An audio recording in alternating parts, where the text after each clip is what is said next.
भारत समाचार पर मैं हूं आपके साथ मयूरी श्रीवास्तव। शारदीय नवरात्र का पावन पर्व चल रहा है और आज नवरात्रि का 8वां दिन है। आज का दिन अपने आप में ही बहुत ज्यादा विशेष महत्व रखता है। आज के दिन मां महागौरी की पूजा अर्चना की जाती है और कहा जाता है कि आज के दिन मां महागौरी की पूजा अर्चना करने से भक्तों के जो सभी कष्ट हैं वो दूर हो जाते हैं। और देखिए, नवरात्रि का पावन पर्व चल रहा है। नवरात्रि के 9 दिन माँ के अलग अलग स्वरूपों की पूजा अर्चना होती है और आज 8वां दिन है। और ये आज के दिन की बात की जाए तो माँ महागौरी को ये दिन समर्पित है। इस दिन पूजा अर्चना के साथ कन्या पूजन किया जाता है, जिसका विशेष महत्व है। और मंदिरों की देखिए तस्वीरें भी सामने आ रही हैं। सुबह से ही भक्तों का तांता लगा हुआ है। माता रानी को पूरी तरह से भव्य रूप से सजाया संवारा गया है और पूरी तरह से भक्त आज भक्ति में लीन नजर आ रहे हैं। और सुबह से ही जो श्रद्धालुओं की संख्या है वो मंदिरों में बड़ी संख्या में पहुंच रही है। और संख्या को देखते हुए जो प्रशासन है वो पूरी तरह से अलर्ट नजर आ रहा है। मंदिर परिसर में तमाम तरह की व्यवस्थाएं की गई हैं ताकि श्रद्धालुओं को किसी भी तरह की दिक्कतों का सामना ना करना पड़े। तो देखिए, अष्टमी का आज दिन है और विशेष पूजा अर्चना इस दिन की जाती है। कल नवमी होगी, उसका भी बहुत ज़्यादा विशेष महत्व होता है। तो जो नवरात्र है वो अपने अंतिम चरण में है। अब सुबह से ही भक्त देखिए मंदिरों में पहुंचे हुए हैं, विशेष पूजा अर्चना कर रहे हैं। और माँ महागौरी को आज का दिन समर्पित है। कहा जाता है कि माता रानी की सिर्फ दर्शन मात्र से ही भक्तों के जो सभी कष्ट हैं वो दूर हो जाते हैं। तो माँ की आराधना के लिए देखिए भक्त सुबह से ही कतारों में लगे हुए हैं। माता रानी को भव्य रूप से सजाया संवारा गया है, भव्य रूप से उनका श्रृंगार किया गया है। तो शारदीय नवरात्र के 9 दिन माँ दुर्गा की विशेष पूजा अर्चना करते हैं, जिस तरह से सभी जानते हैं। और आज महागौरी की पूजा अर्चना सभी कर रहे हैं।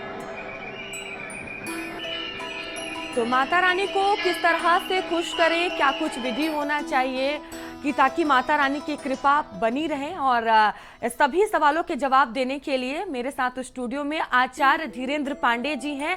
आचार्य जी, आपका बहुत स्वागत है भारत समाचार पर। नवरात्रि का पावन पर्व चल रहा है और आज 8वां दिन है। 8वें दिन माँ महागौरी की पूजा अर्चना की जाती है। आज का दिन कितना विशेष है और माता के इस रूप की ही पूजा अर्चना आज के दिन क्यों की जाती है? देखिए, महागौरी जो आज का दिन निश्चित रूप से बहुत ही अद्भुत है, क्योंकि वैसे भी जो है जो नवरात्र होते हैं उसमें अष्टमी बहुत ही महत्वपूर्ण है। और ऊपर से जो है देवियों की जो पूजा आराधना जो शुक्र से कनेक्टेड है और आज शुक्र का नक्षत्र पूर्वाषाढ़ा भी है, तो ये डबल जो है बेनिफिट वाला मुहूर्त है। तो बहुत ही अद्भुत मुहूर्त है। देवी जो है वो पूर्ण अपना वर देने की स्थिति में है। साधक भी रिफाइंड होके आगे बढ़ चुका है।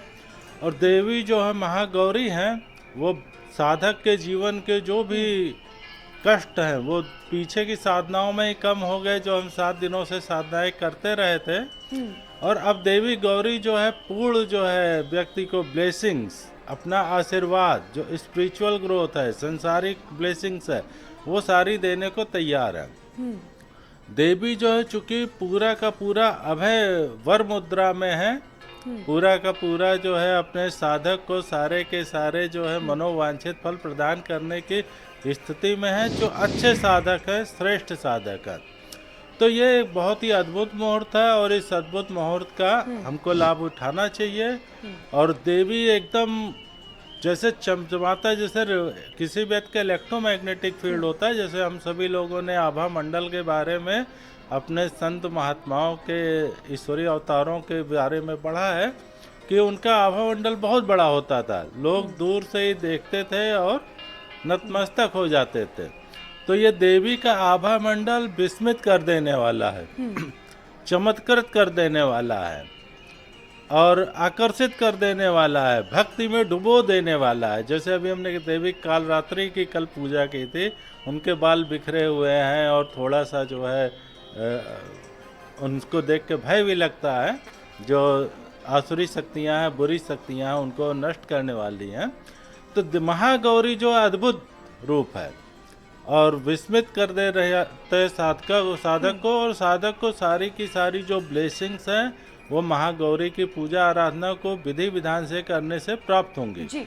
जो पीछे के उसके बाधाएं थी, रुकावटें थी, जिसको लेके संकल्प वो पूजा आराधना कर रहा था देवी की 9 दिनों की, महागौरी उसको पूरा का पूरा जो है अब ऐसी स्थिति है साधक की कि वो सारे की सारे उसके कष्ट दूर होंगे और प्रारब्ध माता में रानी जो की होता विशेष है। कृपा होगी आचार्य जी, जिस तरह से आप बता रहे हैं। जी। नवरात्रि की जो अष्टमी तिथि होती है इसे महाअष्टमी क्यों कहा जाता है, और जिस तरह से आज महागौरी की पूजा अर्चना हो रही है, क्या कुछ शुभ मुहूर्त है? देखिए, ये अद्भुत मुहूर्त है आज का महाअष्टमी का। जैसा कि हमने कहा कि शुक्र का नक्षत्र भी चल रहा है। शुक्र देवियों को रिप्रेजेंट करता है, शुक्र का वार देवियों का है। और हम 7 दिन पीछे साधना कर चुके हैं। ये जो अष्टमी की तिथि है, महाअष्टमी इसको इसलिए कहते हैं क्योंकि साधक को पूरी की पूरी ब्लेसिंग्स, आशीर्वाद जो है मिलने की स्थिति है। ये ऐसा है जहाँ पे आपको अद्भुत वरदान मिल सकता है। जो पीछे के डेस्टिनी में, आपके डेस्टिनी में है कुछ पाप कर्मों के कारण से कि प्रारब्ध में कि ये आपको भोगना है। देवी की जो हमने आराधना की है और अष्टमी तक होते होते लगभग अगर विधि विधान से हमने साधना की है तो हम एकदम इस स्थिति में आ गए हैं, पात्र हो गए हैं, सुपात्र हो गए हैं कि इस महाअष्टमी के दिन हम पूरा का पूरा आशीर्वाद ले सकें डिवाइन फोर्सेज का। हमारी एलिजिबिलिटी बढ़ गई, हमारी पात्रता बढ़ चुकी है, क्योंकि हम पीछे 7-8 दिनों से देवी की आराधना लगातार कर रहे हैं, उनके भिन्न भिन्न रूपों की कर रहे हैं। तो ये महाअष्टमी का दिन अद्भुत है, बहुत ही पावरफुल मुहूर्त है और इसमें हम देवी की पूरी आराधना करेंगे। और ये महाअष्टमी इसलिए कहे जाते हैं क्योंकि हम पूरा का पूरा ग्रेस जो है, डिवाइन ग्रेस, उसको लेने की स्थिति में इस दिन में होते हैं। साधक भी रिफाइंड हो गया है 8 दिनों में और देवी तो वो उसको पूरा देना ही चाहती हैं कि वो रिफाइंड हो जाए, उसकी पात्रता बढ़ जाए।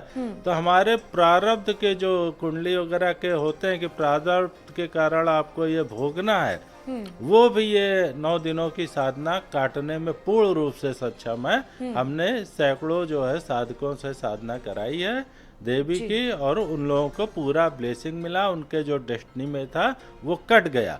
तो ये अद्भुत मुहूर्त है, हमको जम के पूजा आराधना करना चाहिए और इसका खूब लाभ उठाना चाहिए। आचार्य जी, इस दिन हवन करने का विशेष महत्व माना जाता है, तो हवन और संकल्प की क्या कुछ सही तरीका है और क्या कुछ इसका फल मिलता है? देखिए, हवन और संकल्प का जैसे जो विद्वान लोग होते हैं, जो संस्कृत के हैं, पुरोहित जी हैं, पंडित जी लोग हैं, वो लोग तो सारा बहुत ही विधि विधान से करते हैं। लेकिन जो एक आम जनमानस है वो संस्कृत हर व्यक्ति बहुत जानता नहीं है और बहुत लोगों ने कर्मकांड में मास्टरी नहीं की है। और हमारा जो अध्यात्म है उसका जो मुख्य चीज है वो कहता है कि हमारी जो भावना है उसके आधार पे जो है डिवाइन फोर्सेज, आध्यात्मिक शक्तियाँ, भगवान, देवी हमको आशीर्वाद देते हैं। आप जो कथा देखिए, वो वाल्मीकि जी थे, वो मरा मरा कहते गए और उनको भगवान राम की ब्लेसिंग्स मिल गई, है ना, जबकि उल्टा कर रहे थे। तो जो हवन वगैरह का है, क्योंकि हम जो है हवन तब करते हैं जब हम अपनी कोई साधना कर रहे हैं और साधना जितनी हमको करनी थी वो नंबर से लगभग पूर्ण हो गया है, जिसको पूर्णाहुति टाइप का कहते हैं। तो हम उसमें हवन वगैरह करते हैं और हवन करके हम जो है अपने अंदर की भी जो है ऊर्जा को, जो कुंडलनी शक्ति है, उसको एक्टिवेट करते हैं और जो चारों तरफ डिवाइन ग्रेस बिखरा हुआ है उसको भी रिसीव करते हैं। तो हवन जो है अद्भुत है, इससे जो है हमारे जो अंदर के विकार हैं वो नष्ट होते हैं और हमारे अंदर जब विकार नष्ट होंगे, हम क्लीन होंगे, हमारा इलेक्ट्रोमैग्नेटिक फील्ड पावरफुल होगा, तो हमको जो डिवाइन ग्रेस मिल जाएगा। तो ये बहुत ही अद्भुत मुहूर्त है। इस अद्भुत मुहूर्त पे विधि विधान से अगर पंडित जी को आप बुला के कर सकते हैं उनको करिए, नहीं तो स्वयं करिए, सरल ढंग से करिए जैसे आप कर सकते हैं, क्योंकि आपकी भावना ज़्यादा महत्वपूर्ण है। आप अगर भक्ति भाव में पूरी तरह से लोट पोट है, और हवन की सामान्य विधि है, हर कोई उसको जानता है, हम लोग हर साल करते रहे, तो उसको करिए। लेकिन ये है कि भावना बहुत इम्पोर्टेंट है, हमारा इमोशनल जो है, हम इमोशनल हृदय के तल पे देवी से इन्वॉल्व हों, उन पे नतमस्तक हों, सरेंडर हों, और अपना हम जो क्षुद्र ईगो है, जो नारियल को हम दिखाते हैं हेड का, कि हम अपना क्षुद्र ईगो अहंकार को समर्पित कर रहे हैं, तो वो वास्तव में समर्पित हो, हम अपने आप को देवी को समर्पित कर दें। और जो भी हम जिस भी ढंग से करेंगे, क्योंकि जो कर्मकांडी लोग हैं जिन्होंने प्रमाण पत्र वगैरह हासिल किया 2-4 साल, वो बहुत विधिवत करते हैं जी। लेकिन हर आदमी उतना पढ़ा नहीं है संस्कृत में, कर्मकांड में, तो लोग भावना के हिसाब से जो है अच्छे से करें, पंचोपचार षोडशोपचार सुबह पूजा करके, पाठ करके, मंत्र वगैरह करके, और उसके बाद हवन को अच्छे से बिल्कुल। तो संपादित आचार्य जी, इस करते हैं। दिन देवी माँ के कौन से मंत्र या श्रोत का पाठ करना चाहिए? देखिए, देवी का जो है, चूंकि महागौरी की हम पूजा कर रहे हैं, हम सरल मंत्र बता रहे हैं। ओम देवी महागौर्यो नमः, ये एक बहुत अच्छा मंत्र है, क्योंकि मंत्र जितना छोटा होगा लोग उतने अच्छे से जप करेंगे, और वो मेन है उसका आवृत्ति, है ना। मंत्र का मेन उद्देश्य है कि हमारा मन एकाग्र हो जाए। जो 1000 चीजों में बिखरा हुआ है, जैसे कि हमने साइंस में पढ़ा हुआ है कि सूरज की किरणें कागज पे बिखरी हुई पड़ती हैं, तो वो कागज को नहीं जलाती हैं, लेकिन उसी सूरज की किरणें कागज पे जब एकाग्र होकर पड़ती हैं, तो सूरज की किरणें कागज को जला देती हैं। तो हमारा मन जब एकाग्र होगा, तो हम जो है देवी की ब्लेसिंग्स को प्राप्त करने में सक्षम होंगे। तो ये सारा मंत्र जो है, जैसे जो लोग साधक हैं वो तो बड़ा मंत्र करते हैं, लेकिन जो सामान्य जनता है वो सामान्य छोटा मंत्र करे, जो अच्छे से जप कर ले और बस करती रहे। और लगभग जनता जो है, जो हमारे भक्त हैं 100 करोड़ से ज़्यादा सनातन धर्म के, वो लगातार करते रहें, और कम से कम 1 घंटे के ऊपर हमको साधना करनी चाहिए। दैनिक जीवन में भी हम 1 घंटे अध्यात्म को दें, तो हम 365 दिन अगर करेंगे साधना, तो हमें ये सारी चीज़ें बहुत आसानी से, आध्यात्मिक उपलब्धियाँ, अचीवमेंट और वो जो अनुभव हैं प्राप्त हो जाएंगे। तो उसको जो है 1 घंटे आप लगातार जब मंत्र करते रहिएगा, वो छोटा हो या बड़ा, तो आपका ब्रेन जो है अल्फा स्टेट में आ जाएगा। जो 1000 जगह बिखरा हुआ था मन संसार में, वहाँ से आकर के केवल देवी पे फोकस होगा, और आप ट्रांस की अवस्था में होंगे, और ट्रांस की अवस्था में डिवाइन ब्लेसिंग्स आपको मिल जाएगी। भावातीत ध्यान जिसको कहते हैं, कि हम बियॉन्ड माइंड हैं, है ना, हम डिवाइन ब्लेसिंग्स को लेने के लिए सक्षम दुर्गा हैं। सप्तशती का पाठ करते हैं, पूरे नवरात्र ये पाठ किया जाता है, इसका क्या विशेष महत्व होता है, क्या कुछ फल मिलता है? देखिए, ये बहुत ही अद्भुत पाठ है, और इस अद्भुत पाठ का जो है, हमने जैसा कहा कि ये सारी जो पूजा आराधना हम देवी की कर रहे हैं, जो हम साधना कर रहे हैं, इसका मुख्य उद्देश्य है हमारे जो पीछे के जन्म के पुण्य हैं वो उदय हों, और हमारे जो पीछे के जन्म के जो है पाप हैं, उसके कारण से जो बहुत से कष्ट हमारे भौतिक जीवन में है, वो दूर हों। तो ये सारा जो पाठ है, जो साधना है, हमारे जो महान ऋषि थे, हजारों की हजारों संख्या में इनलाइटेंड सिद्ध संत महात्मा हमारे इस देश में हुए हैं, और उन्होंने वर्ष पूरे साल भर, हर महीने 2 महीने में इस तरह की आध्यात्मिक साधनाओं के लिए चीज़ों को डिजाइन किया है, कि हम जो है 365 दिन जो है कुछ ना कुछ साधना करते रहें, और अपनी आध्यात्मिक शक्ति को जागृत करते रहें। तो ये सारा जो, जैसे 9 दिनों में जो हम पाठ करते हैं, नवाड़ मंत्रों का जप करते हैं, देवी दुर्गा के 9 रूपों का अलग अलग जप करते हैं, इन सारी चीज़ों के कारण से हमने पीछे के कई जन्म हैं, उन पीछे के जन्मों में हमने बहुत से पाप किए हैं, और उन पाप के कारण से हमारे भौतिक जीवन में बहुत सी समस्याएं हैं, किसी न किसी आयाम में हमारे जीवन के। तो वो पाप जो है हमारे दूर हो जाते हैं देवी की आराधना से, देवी के ब्लेसिंग से, देवी का पाठ करने से। और हमने पीछे के जन्मों में बहुत से पुण्य किए हैं, साधना किए हैं, अध्यात्म वगैरह में प्रैक्टिस की है, वो पुण्यों का उदय होता है। वो पुण्य का फल हमको साल भर में मिल रहा है तो 6 महीने मिल जाता है। आचार्य जी, जो अष्टमी पर उपवास रखते हैं, क्या सही नियम है उपवास का, और क्या माता की कृपा होती है उपवास रखने से? देखिए, उपवास रखने से हमारा पूरा का पूरा क्लीनिंग हो जाती है, क्योंकि आजकल आप देखिए पूरा वर्ल्ड में, पूरे भारत में धीरे धीरे डिटॉक्स की बात आ रही है। हमारा पूरा माइंड और बॉडी जो है जिस तरह के पोल्यूटेड वातावरण में है कि वो टॉक्सिस हो गया है। जो व्यक्ति सिगरेट नहीं पीता है वो किसी भी मेट्रो शहर में इंडिया के है और सुबह से शाम तक रोड पे घूम रहा तो 20-30 सिगरेट के बराबर का धुआं वो ले रहा है, जो सिगरेट नहीं पीता है। कितना टॉक्सिस हमारी बॉडी हो गई है।